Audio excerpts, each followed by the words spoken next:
헤롯은 예수님 당시 유대 갈릴리와 베레아 지역을 다스린 분봉왕입니다. 분봉왕이란 로마 황제의 임명을 받아서 식민지 일부 지역을 다스리는 왕을 가리킵니다. 로마는 유대를 4등분으로 나누어서 각각 분봉왕을 임명해 다스리게 했습니다. 헤롯은 그 가운데 갈릴리와 베레아 지역을 다스리는 분봉왕이었습니다. 그런데 그는 이복 동생 빌립의 아내 헤로디아와 정분이 났습니다. 시아주버니와 제수가 서로 눈이 맞은 것입니다. 우리 속담에 시아주버니와 제수는 백년손이라는 말이 있습니다. 시아주버니와 제수는 친척들 가운데도 가장 서먹서먹한 사이라는 말입니다. 시동생과 형수 사이와도 또 다릅니다. 시아주버니와 제수 사이는 굉장히 어색하고 서먹서먹한 사이고 친해질 수가 없는 사이입니다. 그런데 헤로디아와 헤롯은 시아주버니와 제수 사임에도 불구하고 망측하게 불륜을 저질렀습니다. 헤롯은 조광지철을 버리고 자기 동생의 아내를 빼앗아 재혼해 버렸습니다. 이것은 명백히 율법에 어긋나는 일입니다. 레위기 10장 21절에 이렇게 기록되어 있습니다. 누구든지 그의 형제의 아내를 데리고 살면 더러운 일이라. 따라서 헤롯이 헤로디아를 자기 아내로 취한 것은 명백한 범죄 행위입니다. 두 사람이 이렇게 더러운 죄를 저지른 것은 두 사람 모두 다 탐욕에 사로잡혔기 때문입니다. 헤롯은 제수인 헤로디아의 미모에 반해서 육체의 정욕을 품었습니다. 그의 마음속에 정욕이 물끓듯 일어났습니다. 헤로디아는 권력에 대한 탐욕이 있었습니다. 당시 헤롯은 그 가문에서 최고의 권력을 가지고 있었습니다. 반면 헤로디아의 전남편 빌립은 특별한 공직을 갖고 있지 않았습니다. 헤로디아는 무관의 빌립을 통해서 자기의 권력욕을 채울 수가 없자 시아주버니 헤롯을 통해서 자기의 권력 욕심을 채우려 했던 것입니다. 두 사람의 욕심이 맞아떨어져서 그들은 불륜이라는 죄를 저질렀습니다. 성경 말씀합니다. 욕심이 잉태한즉 죄를 낳고 죄가 장성한즉 사망을 낳느니라. 이 말씀대로 그들은 각자 욕심에 이끌려서 범죄했습니다.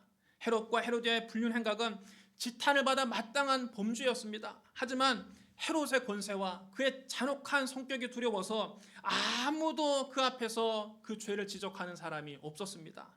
사람들은 뒤에서는 그들의 불륜 행각을 수군수군 대면서도 헤롯 왕 앞에 가서는 아무도 그 일을 입 밖에 꺼내지 않았습니다.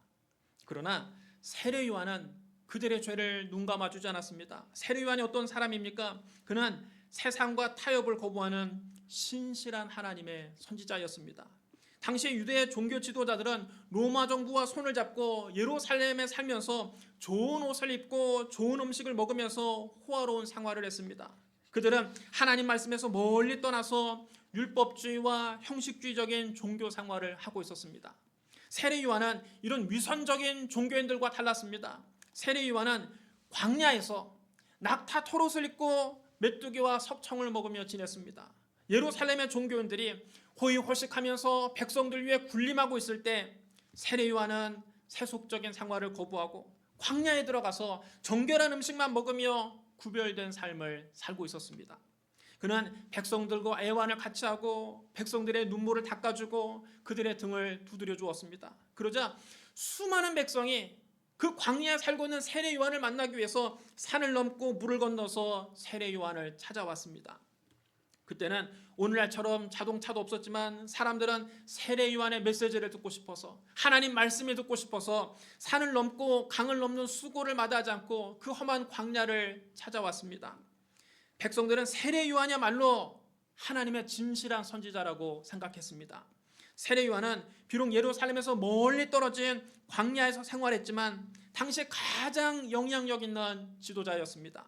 이처럼 세속화를 거부하는 세례 요한이 헤롯을 찾아가서 담대하게 책망했습니다.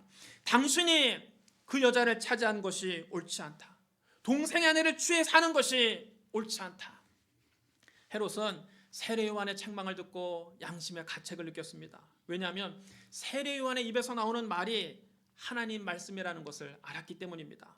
그는 다른 종교 지도자들은 하나도 두렵지가 않았는데 세례 요한만큼은 두려웠습니다. 헤롯도 세례 요한이 의롭고 거룩한 사람이라는 것을 알고 있었습니다. 다른 다른 종교 지도자들은 자기 앞에 와서 잘 보이기 위해서 아첨했지만 세례 요한은 달랐습니다. 세례 요한은 서슬퍼런 헤롯 앞에 가서도 담대하게 쓴소리를 했습니다. 그런데 그 말이 하나님의 음성으로 들렸기 때문에 헤롯은 세례 요한을 두려워했습니다. 그래서 헤롯이 다른 사람 말을 하나도 듣지 않는데 세례 요한이 말을 하면 마음속에 번민하면서도 달갑게 그 말을 받아들였습니다. 그러나 헤로디아는 헤롯보다 더 무서운 여자입니다. 그는 자기 남편을 버리고 시아주버니와 딴 살림을 차리고도 전혀 양심의 가책이라는 것을 느끼지 않았습니다. 헤로디아는 사람들 앞에서 자기의 그릇된 행동을 책망하는 세례 요한이 눈의 가시처럼 미웠습니다. 어찌하든지 저 세례 요한을 죽여야겠는데 헤롯이 그 말을 안 들어줍니다. 헤롯이 다른 말은 헤로디아의 말이라면 다 껌뻑 죽고 뭐든지 다 들어주는데 세례 요한을 죽이자는 말에는 동의하지 않았습니다. 헤롯은 세례 요한을 감옥에 가둬놓고 오히려 그를 보호하기까지 했습니다. 헤로디아는 그런 헤롯의 행동이 못마땅해서 죽을 지경입니다. 그런데 헤로디아에게 아주 좋은 기회가 왔습니다. 헤롯의 생일이 되자 많은 대신들과 천부장들과 갈릴리 지역의 귀인들이 그의 생일을 축하하기 위해서 연회에 참석했습니다. 그 연회석에서 헤로디아의 딸 살로메가 많은 하객들 앞에서 춤을 추었습니다. 살로메는 헤로디아가 전남편과의 사이에서 낳은 딸입니다. 당시 살로메가 한 17살 정도의 소녀였는데 사람들 앞에서 너무나 관능적인 춤을 추었습니다. 그 자리에 있던 남자들이 이 살로메의 춤을 보면서 모두 다 숨을 죽이고 눈을 떼지 못했습니다. 침을 질질 흘리면서 그 살로메의 관능적인 춤에 푹 빠졌습니다. 살로메가 그 잔치 분위기를 한껏 살리고 손님들의 넋을 빼놓자 헤롯은 마음이 흡족했습니다. 그는 기분이 너무 좋은 나머지 어린 살로메에게 파격적인 약속을 합니다. 무엇이든지 네가 원하는 것을 내게 구하라. 내가 다 줄 것이다. 무엇이든지 네가 나에게 구하면 내 나라의 절반까지라도 너에게 줄 것이다. 살로메가 이 말을 듣자마자 자기 어머니 헤로디아에게 뛰어가서 물었습니다. 엄마, 왕이 나에게 무엇이든지 선물로 주겠대. 내가 뭘 달라고 하면 좋을까? 그러자 헤로디아는 기다렸다는 듯이 딸에게 말했습니다. 세례 요한의 머리를 달라고 해라. 헤로디아는 이 기회를 놓치지 않았습니다. 살로메는 제 어머니가 시키는 대로 헤롯에게 말했습니다. 세례 요한의 머리를 소반에 담아서 내게 주기를 원하나이다. 이 말을 듣고 헤롯 왕은 뒤로 자빠질 정도로 놀랐습니다. 선물로 세례 요한의 머리를 달라고 하니 그게 여러분 17살 난 소녀가 할 수 있는 말입니까? 헤롯은 잠깐 동안 고민에 빠졌습니다. 많은 사람들 앞에서 자기가 한 약속을 지키지 않으면 자기의 체면이 깎이게 됩니다. 그렇다고 해서 세례 요한을 죽이자니 밀란이 일어날 것이 두려웠습니다. 그는 잠시 고민했지만 결국은 그 요구를 들어주지 않을 수 없었습니다. 그는 자기 체면을 살리기 위해서 시위병에게 명령했습니다. 세례 요한의 머리를 가져와라. 여러분, 죄는 또 다른 죄를 낳습니다.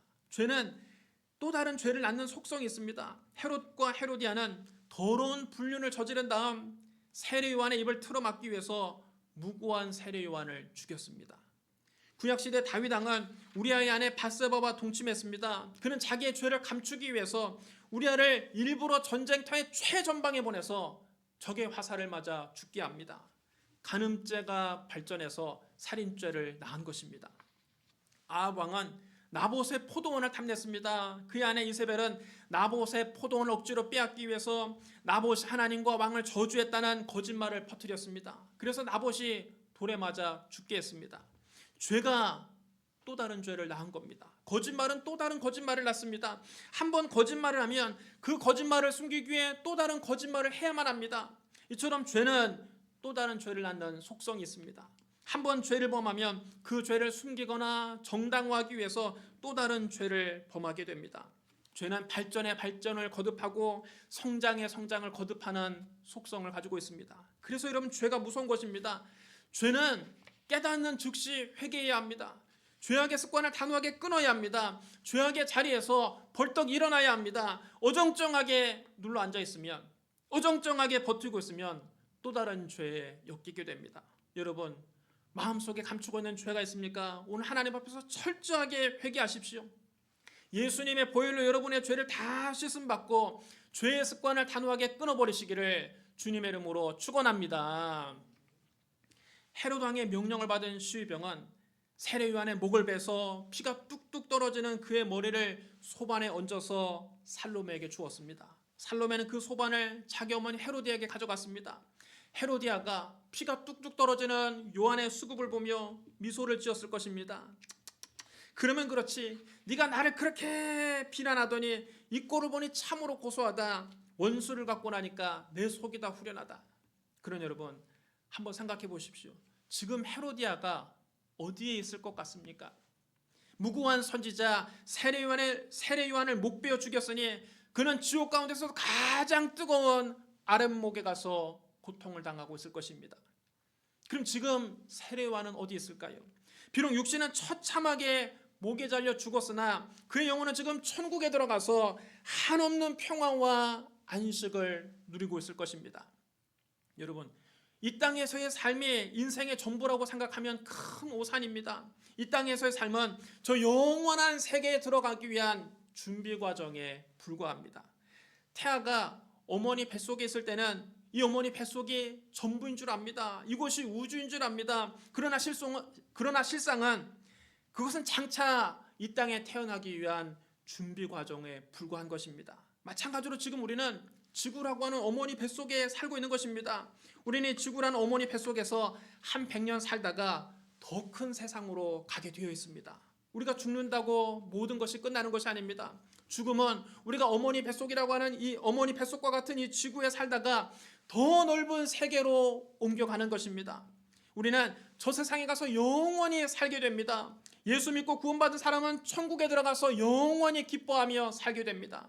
예수를 믿지 않고 구원받지 못한 사람은 지옥에 내려가서 영원히 고통당하며 살게 됩니다. 저 세상에서의 영원한 시간에 비하면 우리가 이 세상에 사는 한 100년은 너무나도 짧은 순간에 불과합니다. 이 세상에서 이 짧은 삶은 저 영원한 세계에 들어가기 위한 준비 과정에 불과한 것입니다. 그러므로 우리는 이 땅의 것을 위해서 살지 말고 저 영원한 세계를 바라보며 영원한 세계를 준비하며 살아야 합니다. 하나님 우리에게 말씀하셨습니다. 위의 것을 생각하고 땅의 것을 생각하지 말라. 여러분 따르셔야 합니다. 위의 것을 생각하고 땅의 것을 생각하지 말라. 세례 요한은 말라기 이후에 약 400년 동안 하나님 말씀이 들리지 않던 시대에 태어났습니다. 그는 광야의 소리가 돼서 회개하라는 하나님의 메시지를 선포했습니다. 그는 주의 길을 예비한 마지막 선지자였습니다. 예수님은 세례 요한을 극찬하셨습니다. 여자가 낳은 자 중에 요한보다 큰 자가 없도다. 이처럼 위대한 세례 요한이지만 주의 길을 예비하는 자기의 사명을 완수한 후에는 어처구니 없이 참수당하고 말았습니다. 고작 살로메의 춤값으로 요한의 목이 날아간 것입니다. 여러분 얼마나 안타까운 일입니까? 얼마나 억울합니까? 그러나 예수님은 이런 의로운 죽음에 복이 있다고 말씀하셨습니다. 이를 위하여 박해를 받는 자는 복이 있나니 천국이 그들의 것입니다. 나로 말미암아 너희를 욕하고 박해하고 거짓으로 너희를 거슬려 모든 악한 말을 할 때에는 너희에게 복이 있나니 기뻐하고 즐거워하라. 하늘에서 너희 상이 큽니다. 너희 전에 있던 선지자들도 이같이 박해하였느니라. 의를 위해서 박해를 받은 세례 요한은 하늘에 가서 큰 상을 받았을 것입니다. 우리가 천국 가면 이 땅에서 우리가 주님을 위해서 헌신하고 충성한 대로 각각 상급을 받습니다. 천국에서 우리가 받을 상급은 각각 다 다릅니다. 누가 가장 큰 상급을 받을까요? 누가 가장 큰 상을 받을까요? 가장 큰 상은 주님을 위해서 순교한 사람이 받습니다. 이 땅에서는 젊어서 순교당한 사람이 가장 불쌍한 사람처럼 보이지만 천국에서는 순교자의 상이 가장 빛나고 아름답고 큰 것입니다. 이 다음에 우리가 천국에 가면 세례 요한이 받은 상을 보고 우리 모두 다 부러워하게 될 것입니다. 그럼 여러분, 헤롯은 과연 어떻게 됐을까요? 무고한 세례 요한을 참수했던 헤롯은 그 뒤에도 계속 권세를 잡고 떵떵거리며 잘 살았을까요? 그렇지 않습니다. 세례 요한을 죽인 후에 헤롯은 양심의 가책을 받아서 평생 동안 고통당하게 됩니다. 세례 요한이 감옥에 갇히면서 예수님의 공생애가 시작됐고 세례 요한이 참수당한 뒤에 예수님의 사역이 본격적으로 전개됐습니다. 예수님이 가시는 곳마다 귀신들을 쫓아내시고 병든 자를 고치시면서 천국 복음을 전파하셨습니다. 심지어는 예수님의 제자들조차 귀신을 쫓아내고 병을 고치며 복음을 전했습니다. 그러자 사람들 사이에 소문이 돌기 시작했습니다. 세례 요한이 죽은 자 가운데 살아났다. 엘리야가 다시 나타났다. 옛 선지자 가운데 한 사람이 살아났다. 이런 소문을 듣고 헤롯은 두려워서 잠을 이룰 수가 없었습니다. 그는 사시나무 떨듯 바들바들 떨며 신하들에게 물었습니다. 이는 세례 요한이 죽은 자 가운데서 살아났도다. 그러므로 이런 능력이 그 속에서 일어나느니라. 헤롯은 예수님을 정말 만나고 싶었습니다. 자기가 목을 베어 죽인 세례 요한이 정말 다시 살아난 것인지 자기 눈으로 확인하고 싶었습니다. 여러분, 사람이 죄를 짓고는 못 사는 것입니다. 죄 짓고는 두 발 뻗고 잠을 잘 수가 없습니다. 성경은 말씀합니다. 악인은 쫓아오는 자가 없어도 도망하나 의인은 사자같이 담대하니라. 죄를 지은 사람은 누가 쫓아오는 사람이 없는데도 괜히 두려워서 스스로 떨고 도망다닙니다. 여러분, 이것이 가장 큰 형벌입니다. 헤롯은 세례 요한을 죽이면 밀란이 일어날지도 모른다고 두려워했습니다. 그가 두려워했던 것은 밀란이었습니다. 그러나 세례 요한을 못 베었을 때 실제로 밀란은 일어나지 않았습니다. 오히려 그가 전혀 생각해 본 적이 없는 양심의 가책이 평생 동안 그를 따라다니며 그를 괴롭혔습니다. 그는 예수님의 사역을 볼 때마다 세례 요한이 다시 살아난 줄 알고 두려워서 사시나무 떨듯 바들바들 떨며 여생을 보냈습니다. 그는 양심의 가책이 밀란보다 훨씬 무서운 것임을 뒤늦게 깨달았습니다. 또 헤롯의 말년에 헤로디아는 헤롯에게 로마로 가서 유대 전체를 다스리는 왕의 자귀를 받아오라고 시켰습니다. 헤로디아는 권력에 대한 집착이 강한 여자입니다. 권력 때문에 자기의 전남편을 헌신짝처럼 버리고 시댁에서 가장 큰 권세를 가지고 있던 시아 주번이 품에 안겼던 것입니다. 그는 헤롯을 통해서 더 큰 권력을 얻고 싶었습니다. 헤로디아는 유대 땅 4분의 1을 다스리는 분봉왕의 부인으로는 만족할 수 없었습니다. 그래서 헤롯에게 로마 황제에게 가서 유대 땅 전체를 다스리는 왕의 자기를 받아오라고 밤낮 부추겼습니다. 여자가 밤낮 졸라대니 이 헤롯은 견딜 수가 없는 것입니다. 헤로디아는 유대 전체를 호령하는 왕비가 되고 싶었습니다. 헤롯은 헤로디아의 관청을 뿌리치지 못하고 유대 왕의 자기를 받기 위해서 결국 로마로 갔습니다. 그런데 로마로 갔다가 거기서 정치적 음모에 휘말리고 맙니다. 로마에 있는 정치인들은 헤롯이 유대 지역에서 자기의 세력을 더 넓힌 다음에 나중에 역모를 꾸리려고 지금 준비하고 있다고 황제에게 보고했습니다. 황제가 그 말을 듣고 격노했습니다. 결국 헤롯은 유대 왕은커녕 그 분봉왕의 자리에서도 쫓겨났습니다. 그는 지금의 프랑스 리옹 지역의 유배를 가서 거기에서 비참하게 인생을 마감했습니다. 사랑하는 성도 여러분, 헤롯과 세례 요한 중에 누가 더 성공한 사람입니까? 헤롯과 세례 요한 중에 누가 더 행복한 사람입니까? 헤롯과 세례 요한 중에 누가 더 잘 산 사람입니까? 헤롯은 갈릴리의 분봉왕의 자리에 앉아서 큰 권세를 누렸습니다. 세례 요한은 광야에 들어가서 고생만 하다가 끝내는 목배임을 당하고 말았습니다. 세상 사람들이 볼 때 헤롯은 성공한 사람이요 세례 요한은 실패한 인생일 것입니다. 하지만 하나님이 보실 때에는 세례 요한은 하나님이 자기에게 준 사명을 완수한 사람이요 헤롯은 일생 동안 죄만 짓고 산 사람입니다. 지금 세례 요한은 천국에 들어가서 큰 기쁨을 누리고 있을 것이고 헤롯은 지옥에 내려가서 고통을 당하고 있습니다. 당장에는 악이 선을 이기는 것처럼 보일 때가 있습니다. 그러나 천국에 가서는 악인은 자기가 행한 악의 대가를 치르게 되어 있습니다. 길고 짧은 것은 이단 우리가 천국 가봐야 하는 것입니다. 그러면 여러분, 악인의 형통을 부러워하지 마십시오. 성경 말씀합니다. 너는 행악자로 말미암아 분을 품지 말며 악인의 형통함을 부러워하지 말라. 대저 행악자는 장래가 없겠고 악인의 등불은 꺼지리라. 무릇 의인들의 길은 여호와께서 인정하시나 악인들의 길은 망하리로다. 그럼 여러분, 이 땅의 것에 집착하지 마십시오. 위의 것을 바라보고 사십시오. 세례 요한처럼 한평생 주님의 영광을 위해서 살다가 하나님께 인정받고 천국에서 영원한 복락을 누리는 저와 여러분 되시기를 주님의 이름으로 축복합니다. 우리 기도하겠습니다. 사랑과 은혜가 풍성하신 하나님 아버지, 우리가 예수 믿고 저 영원한 천국을 바라보며 살게 하시니 감사합니다. 천국에서 영원한 삶에 비하면 이 땅에서 삶은 눈 깜짝할 사이처럼 짧습니다. 우리가 잠시 왔다 가는 이 세상에 미련을 두지 말게 하여 주옵소서. 땅의 것에 집착하지 말고 위의 것을 바라보며 살게 하여 주옵소서. 우리의 생명을 주님께 바칩니다. 주님께 맡깁니다. 주여 우리를 사용하여 주시옵소서. 예수님 이름으로 감사하며 기도드리옵나이다. 아멘.